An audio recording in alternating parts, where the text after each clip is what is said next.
You are about to see is based on the theories of individuals. These ideas are personal opinions and not necessarily those of the producers or TLC.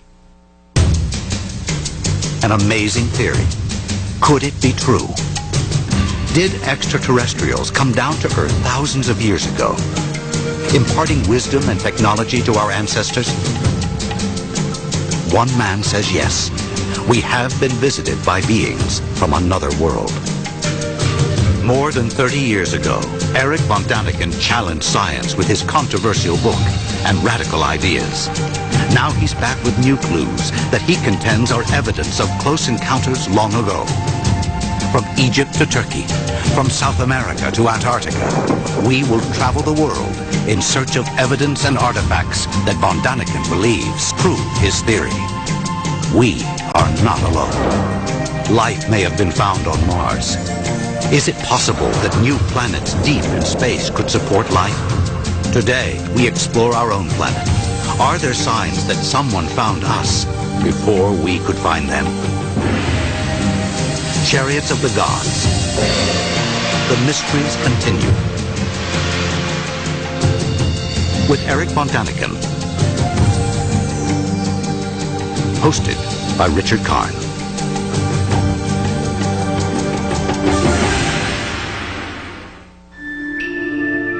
The universe, an infinite mystery. For thousands of years, human beings have looked to the night sky with awe and wondered, is anybody out there? At the end of the 20th century, we have finally discovered clues that there may be life on another planet, Mars. If this is in fact true, life started there. The first evidence ever that life started anywhere else besides the Earth. We're now on the doorstep to the heavens. What a time to be alive.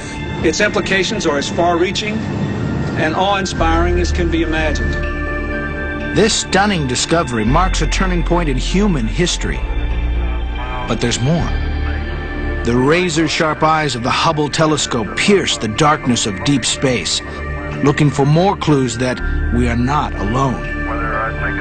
New planets have been found that could support some kind of life. I personally believe there are other civilizations. There are other living creatures in other solar systems. Is it possible that these living creatures found us before we could find them? Challenging long-held scholarly opinion, Erich von Däniken believes there's controversial new evidence that could prove extraterrestrials may have come down to Earth long ago. Welcome to Chariots of the Gods. The mysteries continue. I'm Richard Karn. And for the next hour, we're going to explore two profoundly important questions. Are we alone in the universe? And if not, have we ever been visited by beings from another planet? Don't answer yet. We're just beginning our journey of discovery. Teotihuacan, Mexico. Almost 8 square miles of pyramids and platforms. Experts believe construction started around 100 BC. When the Aztecs arrived 1,000 years later, they were awed by the massive ruins and dubbed Teotihuacan the City of the Gods. This is where Eric and I begin our journey.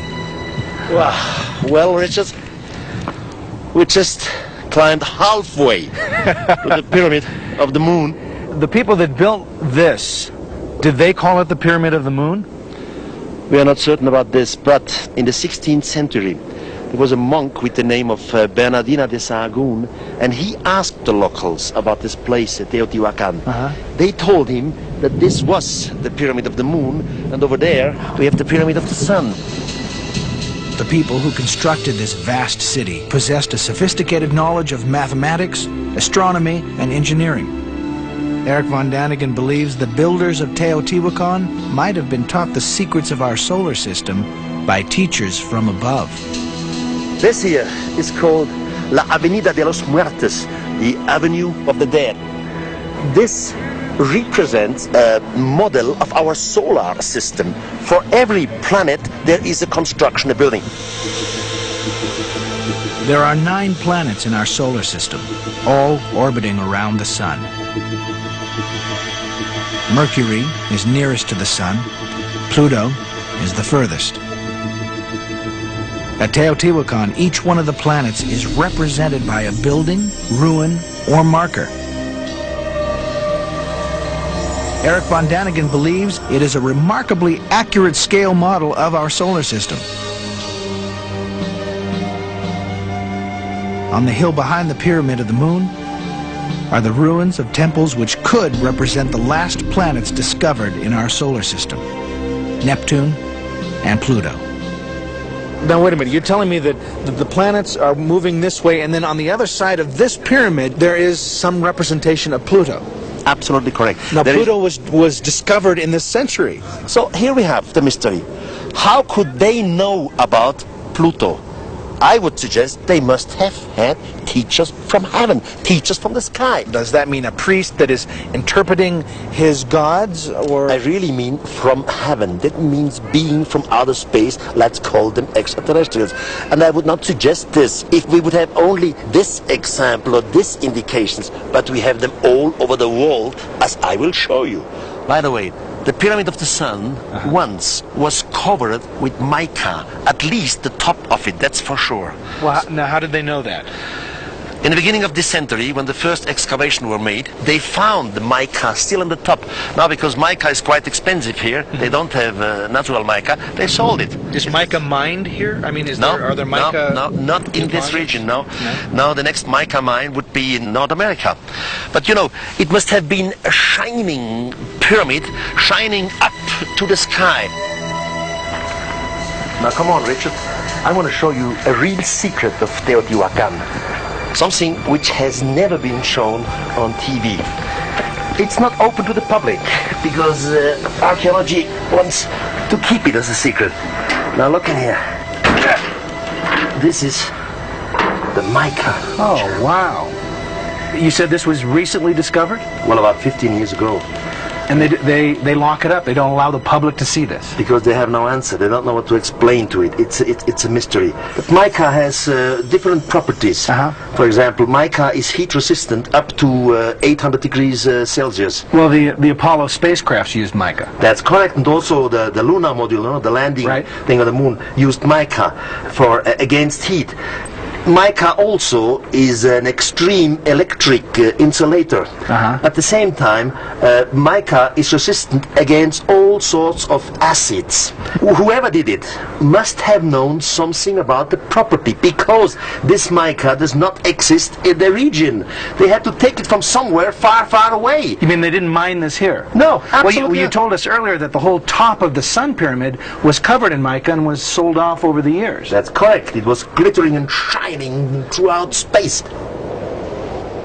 We have traveled halfway around the globe to Egypt, one of the oldest civilizations on the planet.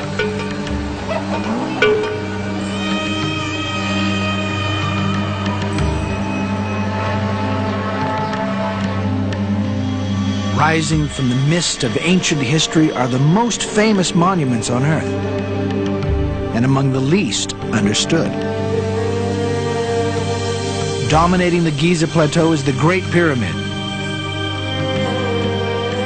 Who built this incredible edifice? Historical documents credit the mighty pharaoh Khufu, also known as Cheops, and his army of 100,000 workers. But von Daniken believes an important new discovery may support his controversial theory of the pyramid's construction. He believes the real builder was Enoch, of the Ethiopian apocalyptic writings. Erich von Däniken believes that Enoch was warned by gods from the sky that a great flood would destroy civilization. Enoch built the Great Pyramid to protect ancient texts from the rising waters. He designed secret chambers carved deep inside this mountain of stone. Were the gods who foretold the coming of a flood really extraterrestrials? Von Daniken believes the answer may still be hidden inside the pyramid. The interior of the Great Pyramid is a marvel of engineering skill. A long tunnel leads to the magnificent Grand Gallery. At the top of the gallery, von Daniken believes there are more clues that it was Enoch, not Khufu, who built the Great Pyramid.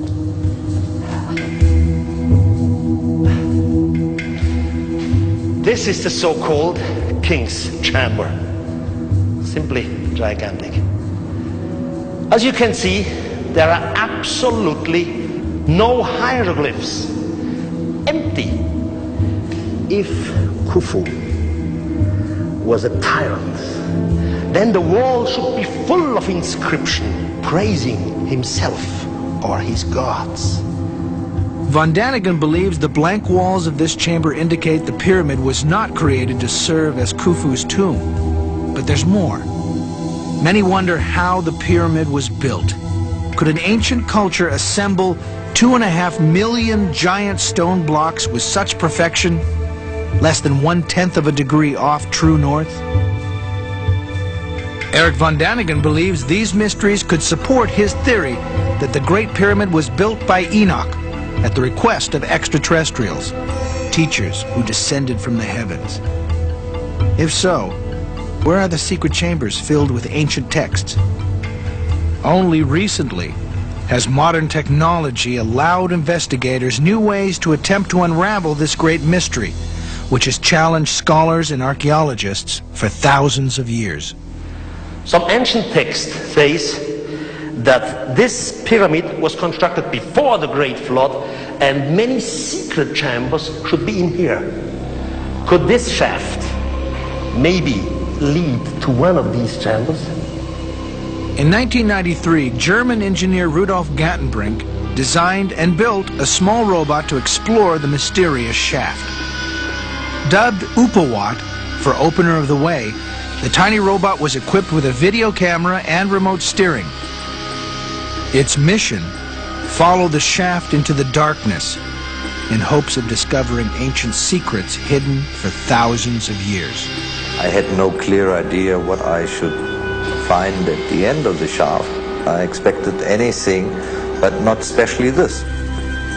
UFO'S had climbed 60 yards into what was thought to be merely a symbolic shaft.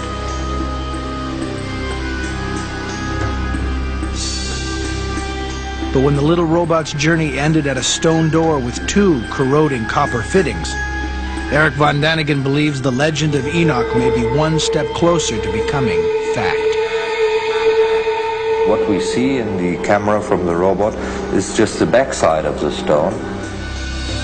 Gantenbrink believes the stone might have been lowered into place by means of a rope. The copper fittings would have prevented its removal.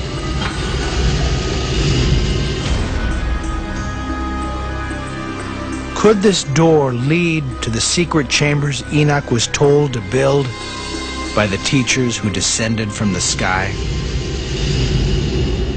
There are hundreds of references contained in the oldest Egyptian texts which tell us that the gods concealed a great secret at Giza.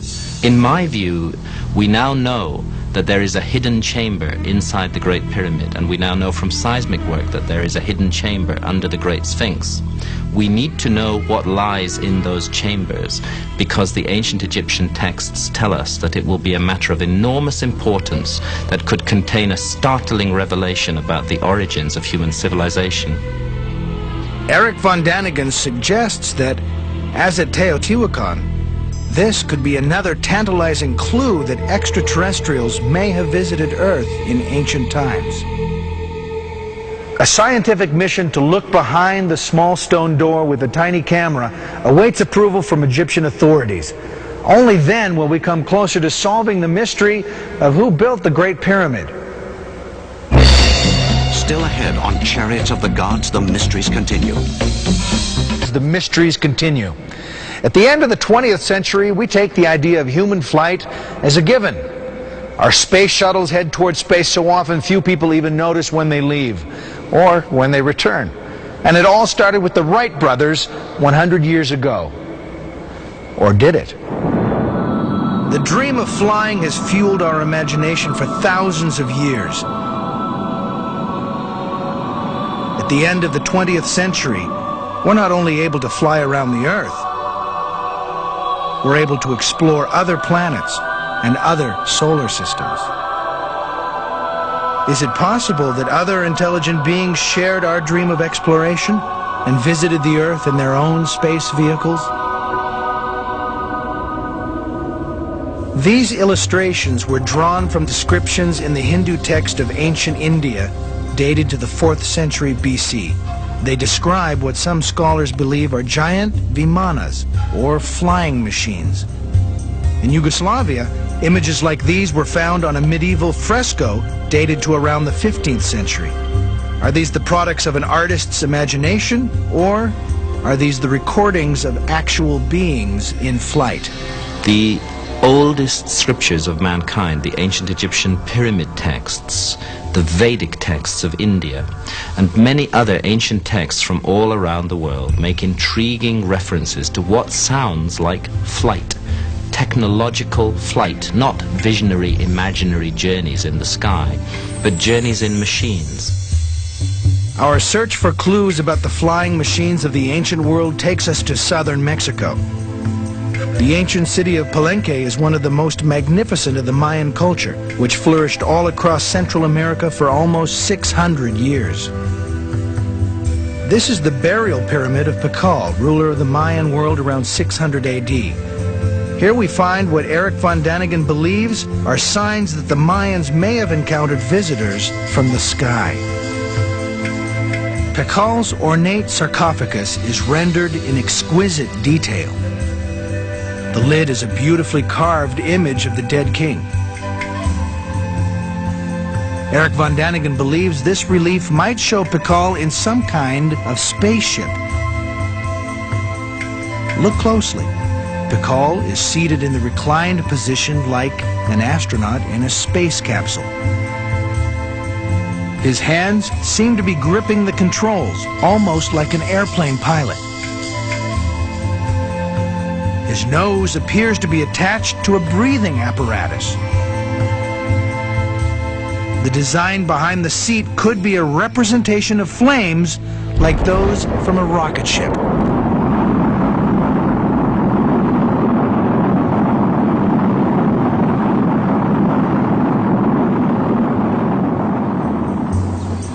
Von Däniken travels to the jungles of Tabasco and points to what he believes is a clue that ancient astronauts have indeed visited this culture. During this journey, I showed clues for an extraterrestrial visit in the past. But I have more. 60 years ago, a gigantic engraved stone was found in the jungle of Tabasco in Mexico. Now you see yourself. There is a flying being, to my view, an extraterrestrial, floating down from the sky. His head has a helmet, and with a little imagination, one can even recognize a microphone on his lips. His two arms and hands are looking down, while on the contrary, his legs towards the sky. In this case, I definitely see an astronaut coming down from heaven to teach humanity. If this were the only evidence we have of visits to the ancient world by beings who could fly, it'd be easy to say it's all just fantasy. But sometimes you have to look down to look up. Nazca, Peru, one of the great mysteries of the ancient world. From the ground, Nazca is an empty, endless desert. But from the air, the secret of Nazca is revealed. The desert is in fact a tapestry of elaborately carved lines and figures stretching for more than 100 miles. From the air you can see the famous figures of the spider, the hummingbird, and the monkey. Without the ability to fly, Experts don't know how the Nazcans gained the perspective needed to create such elaborate figures on such a huge scale. There's even disagreement about the purpose of these markings. Originally, they were thought to be calendar-related or astronomical guides. No one really knows. But there's more to Nazca than this ancient menagerie. The real mystery in Nazca are lines, gigantic lines, looking like airstrips, and small lines, long, kilometers long. One of these lines extends 15 miles to the horizon. A giant mountaintop has been sheared off, leveled, and scraped clean to create an impressive runway-like avenue. The question is, why? Did the ancient Nazcans need runways for some kind of flying machines? This is an amazing mystery. Orthodox history has it that the ancients could not fly, that they did not have the technology to fly. If the ancients did have the technology to fly, then the whole basis of our history is completely up the creek. So if the Nazcans couldn't fly, what is the purpose of all these runway-like creations? Erich von Däniken thinks he has an answer. His theory? Spaceships landed and left marks on the desert floor. When they returned into the sky, the natives wanted them to come back. Generation after generation, they recreated these lines in tribal ritual, even though the initial visit may have fallen into their past.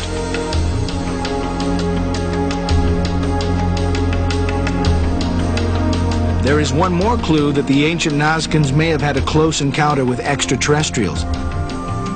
The figure of El Astronato has watched the skies over Nazca for as many as 3,400 years.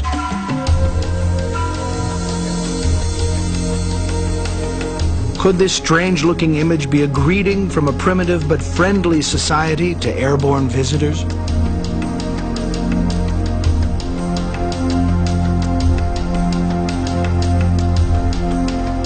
Only if and when extraterrestrials return to Nazca, Peru, will the mystery of these lines and figures finally be solved.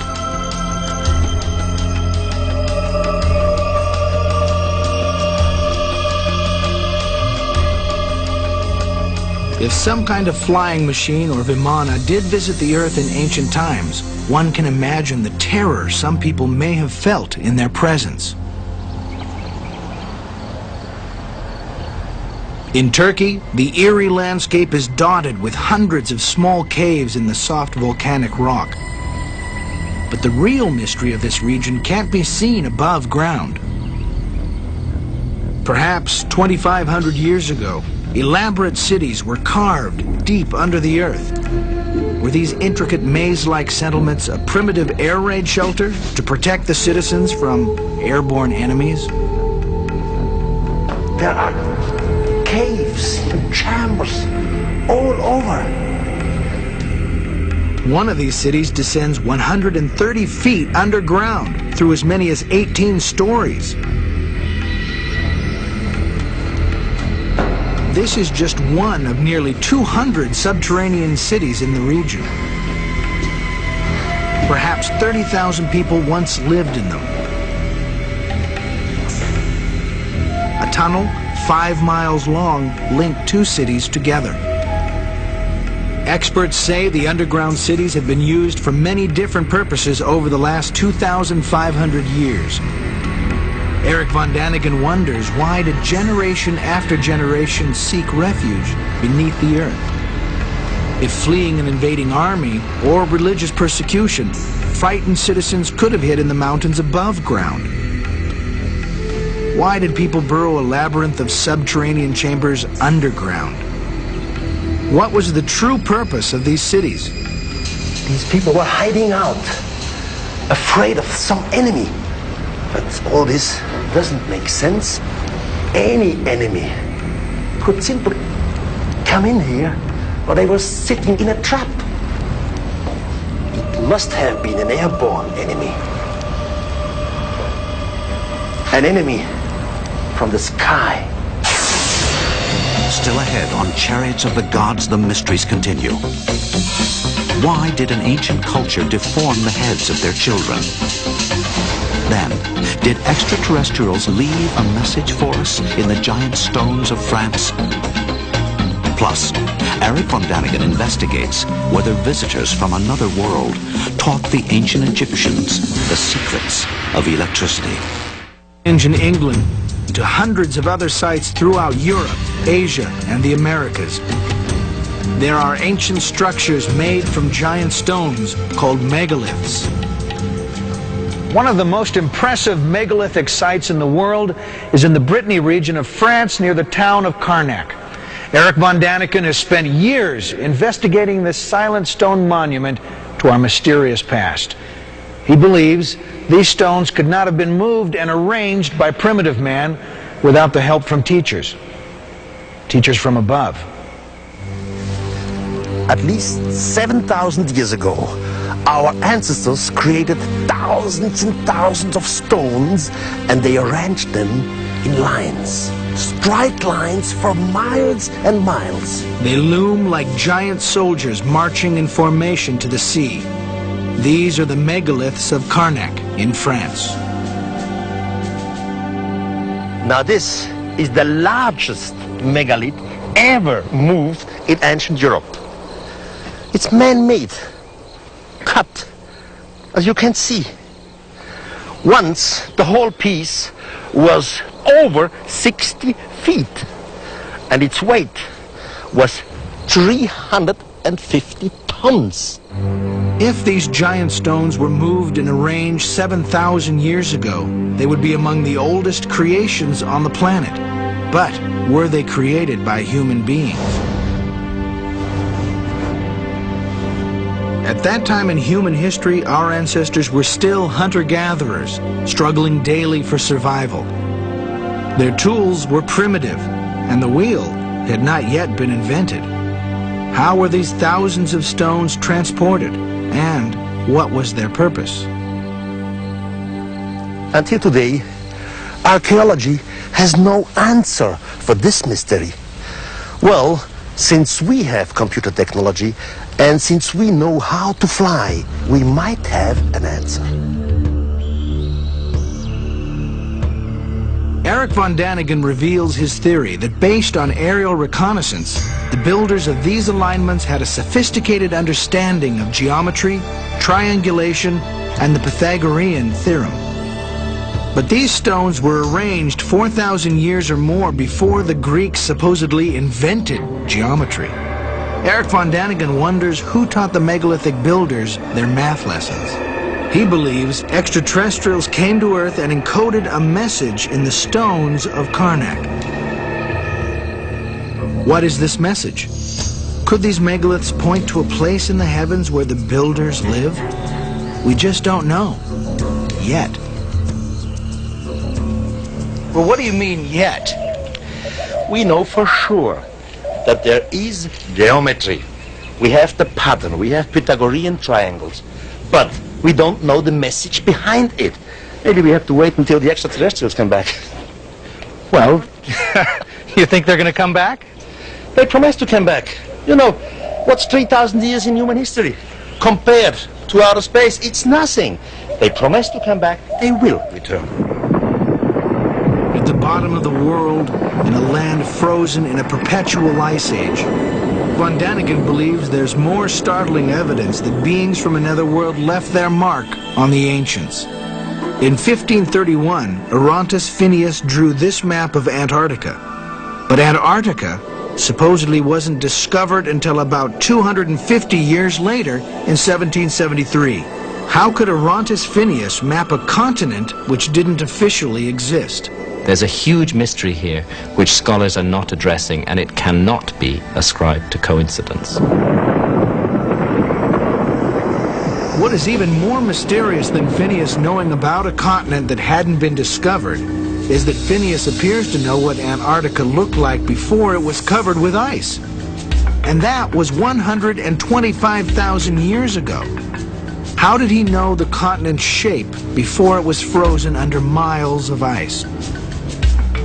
We've only known how the subglacial topography of Antarctica looks since the 1950s, when seismic surveys were taken across the ice cap. We are left to consider profound questions. Questions which force us to re-examine our ancient history. Erich von Däniken believes Uranus Phineas drew his map based on even older source maps created by extraterrestrials. Only visitors from the sky, Von Däniken maintains, had the sophisticated technology necessary to peer through the ice to chart the landmass below. We don't know, but this map could be evidence that our planet was once surveyed from the air by beings from another world. If extraterrestrials gave these maps to humanity, the question arises, what other kinds of advanced technology may have been handed down to us from sophisticated space travelers? Erich von Däniken believes these teachers from beyond may have taught the ancient Egyptians the secret of electricity thousands of years before it was discovered by modern man. This is the temple of Osiris in Abydos, in Central Egypt. One of the most mysterious gifts has come down from heaven to earth. It is the so-called jet pillar. It has been suggested that it could be a symbol of fertility, or maybe a symbol of eternity, but also a symbol of power. What power? Do they maybe mean electricity? Erich believes the jet pillar could have been used as some kind of electrical insulator, like you see at the top of modern power poles. But did the Egyptians have a way to generate electricity in the first place? According to von Däniken, a strange metal-lined vessel was found not far from central Egypt. From the outside, this exact replica looks like an ordinary clay jar. But when von Däniken pours in a common acidic liquid like vinegar, this strange jar generates electricity like a battery.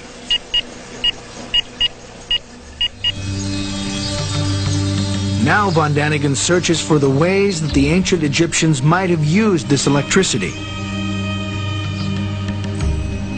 In the basement of the Temple of Dendera in southern Egypt, his investigation uncovers a possible answer.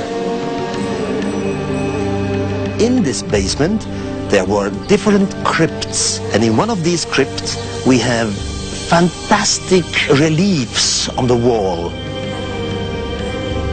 Look closely. Von Däniken sees something that may look like a cord which leads to a socket. Attached to the socket might be some kind of filament, and on the outside is a transparent bubble. Could this be an image of an ancient Egyptian light bulb? Von Däniken and his associates decided to test this hypothesis in the laboratory. We made a model of this electric bulb exactly in the same measurement. Would it work? Would it function?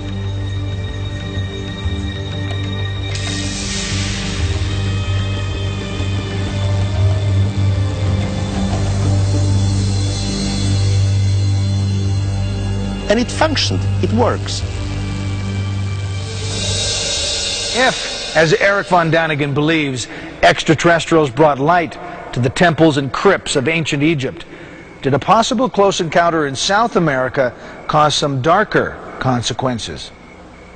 What you're about to see might disturb you. We are here in the Museum of Ica in Peru.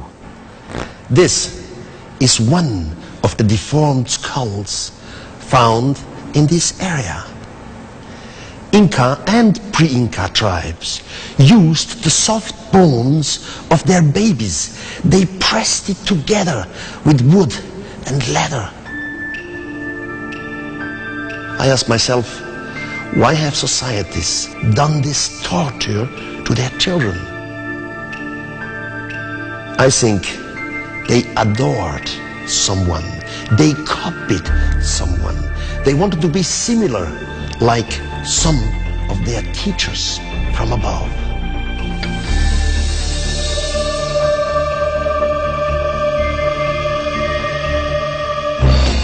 next on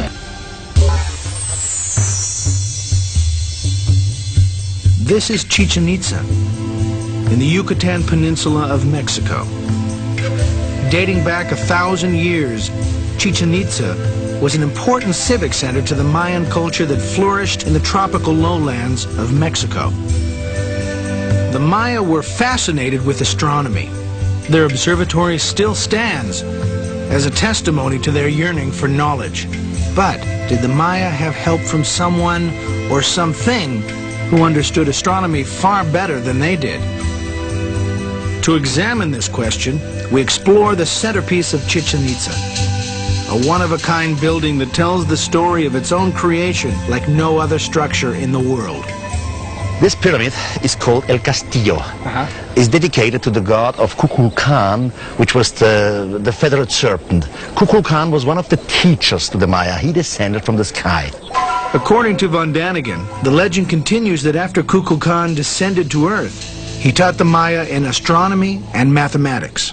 There are 4 stairs on each side on the pyramid, and every stair has 91 steps. You take 91 4 times, means 364, and the top one is 365, so we have one calendar here. Surprisingly, the Mayan calendar incorporated the movements of the sun and moon and is as accurate as our own calendar today. How is it possible that the ancient Mayans possessed this knowledge at a time when Western man thought the Earth to be flat? Let's get up here. I have to show you something really fantastic up there. Come on. Well, you know, you can read the ancient signs, but these modern ones say it's very dangerous to walk up here. Look, traveling with me is always dangerous. I know, I was just trying to not have to climb up 91 stairs. Here, follow me. Okay.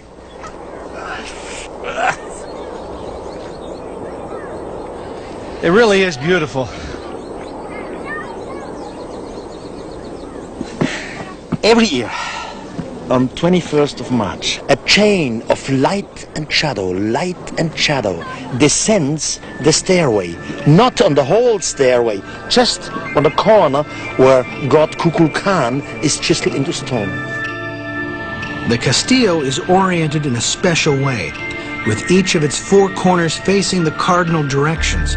When the sun rises during the spring equinox, the light strikes the steps at an angle. The spectacle this phenomenon creates draws thousands of people every year. On September 21st, the fall equinox, the shadow serpent rises again into the sky. Did they know that this light miracle was going to happen? Because of the astronomical knowledge, it was a question of calculation. But I mean, it was a question of calculation that couldn't be off a fraction of an inch. I mean, if you're going to build this huge thing, you can't be wrong. You can't just move it. No, so they knew this before they were building it. Yes, absolutely. God Kukulkan, he taught them in astronomy, in mathematics. They show how he descended the stairs from heaven to mankind, how he left mankind again with the promise to return. Are you telling us that the god Kukulkan was an extraterrestrial? Yes, Kukulkan was an extraterrestrial. The concept of gods descending to Earth is common in religions and cultures all around the world. But were these fictional gods of mythology or real visitors from another world? Ancient astronauts who came down to Earth long ago. Similar religious legends are found in the South American country of Bolivia. At an altitude of over 12,000 feet, descendants of the Inca pay homage to their presterio, their patron saint. But over 1,500 years ago, at Tiwanaku, their ancestors celebrated their great god Viracocha. Erich von Däniken believes Viracocha came down from the sky, bringing to his people knowledge of astronomy, mathematics, and agriculture. According to archaeologists, Tiwanaku was built in 500 AD, but others claim that it was built almost 15,000 years before that. At that time, no culture in the world could have constructed it. The mystery is, who built Tiwanaku? Von Daniken believes the answer may lie a few hundred yards away in the ruins of Pumapunku.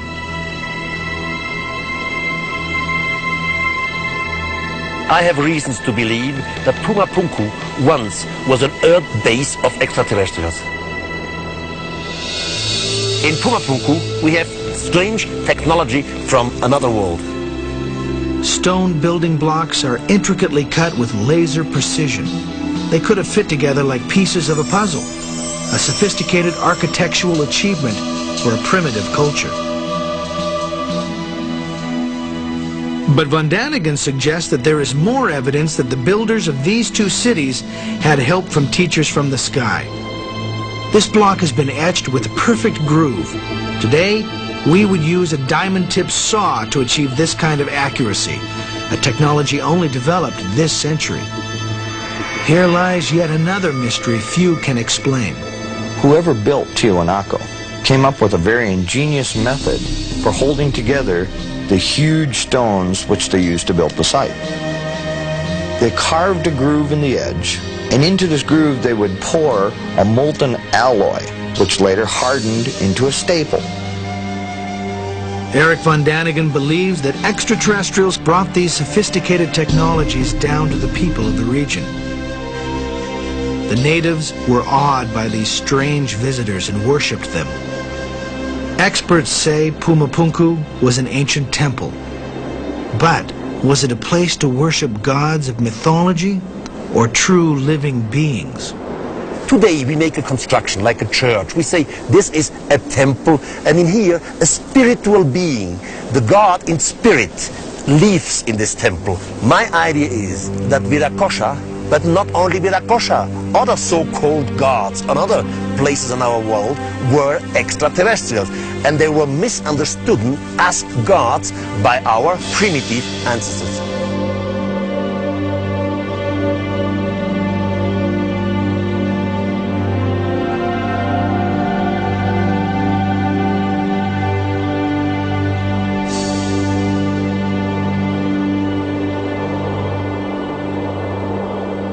They saw these beings leaving the earth with fire and smoke, and so they believed they must be gods, although they were not gods. Well, have you ever seen a UFO? Oh, good point.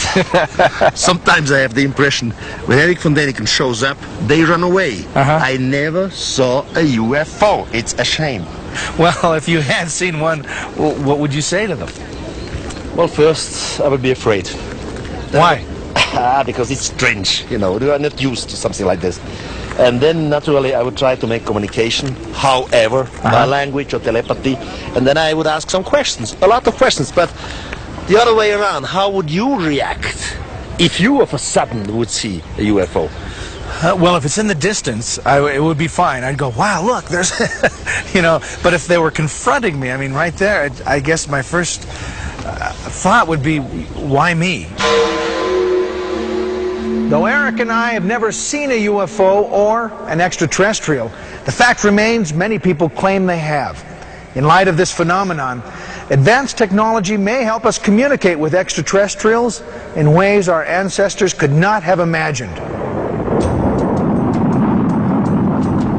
Launched in the 1970s, the Pioneer satellite first explored Jupiter.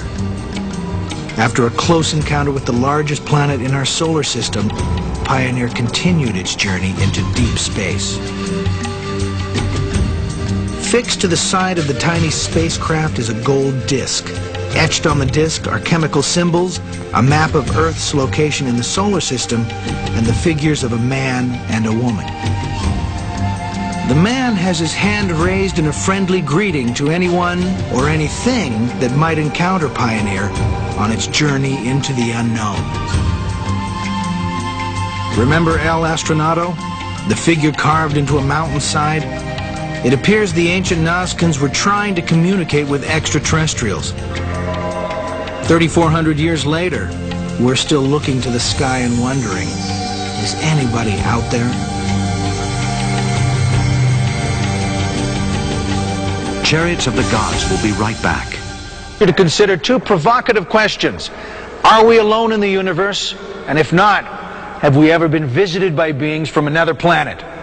for the past hour, we've explored the mysteries of the ancient world through the eyes of Erich von Däniken. Did extraterrestrials visit the Earth, imparting wisdom and technology to our ancestors? You're going to have to decide that for yourself. But at the end of the 20th century, new technology allows us to examine our world and other worlds for signs that we might not be alone. Now, our program ends here, but our search for clues, both on Earth and in the heavens, will continue. For Erich von Däniken and anyone else out there who might be watching, I'm Richard Karn. They promised to return one day to Earth. We have this promise of returning one day. Now you ask, why not within 2 years? Well, every child knows that the distance between the stars are very, very large. So you cannot reach such distances in short time. It always will take a few thousand years before they return. Now the last visit may have took place, let's say, 2,500 years ago or 3,000 years ago. Okay, it's time that they return, and we should be prepared for this possibility.